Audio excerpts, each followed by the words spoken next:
Miles was, had FBI people working with him from the very beginning time he got to the United States. He was very upfront. He had come on War Room years ago. I had been on his show years ago. He used to talk about this, one of the key elements, the Ministry of State Security would threaten Chinese nationals here, particularly the anti-CCP, with problems with their families back home.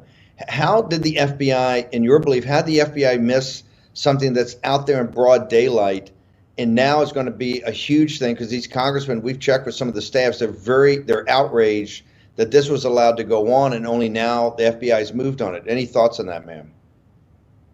Yeah, it's very disturbing because as a Chinese American who have been living in this country for over 20 years, I've seen very similar CCP police station or CCP front organization across the United States of America, and ranging from the East Coast to West Coast, from LA to San Francisco to Chicago to Houston, and all over the places. And why they're only making arrests in New York City.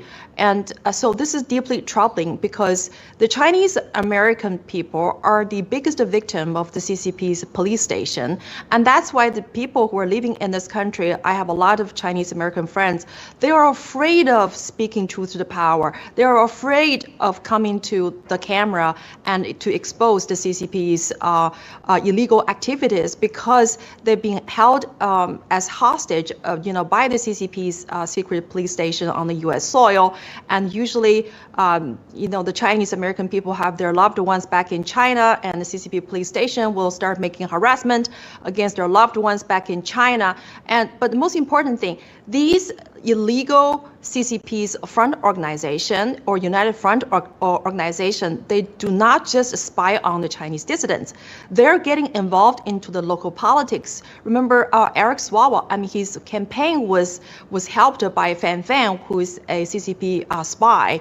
And also the CCP police station in New York, they put together fundraising activities for the local politicians. And we heard from the news, Chuck Schumer and Mayor Eric Adams returned the money they got from the CCP police station's operative. They returned the money.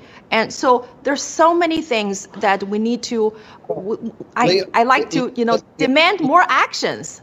Leo DiCaprio said in the trial that Jolo, who's an agent of the Chinese Communist Party, and they helped him steal the money, talked about putting $40 million into the Democratic Party.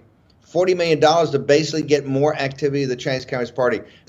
There's so much to talk about the Pras Michel case because this is a story that has been suppressed and censored by the mainstream media. And American people need to know the truth because you deserve to know the truth of why Mr. Miles Guo, CCP enemy number one, is behind the bar. This is not about his personal individual liberty. This is about your country's justice system that has been weaponized by the CCP. Thank you so much for having me today. Amen. Truer words have never been spoken. Miles Guo is the first guy to come here in this country and warn us about the CCP specifically. This is not about China. It's not about Lai Beijing. It's not about the Chinese people. They're not the enemy of our country. The Chinese Communist Party is the enemy of the Chinese people, and they're the enemy of the American people.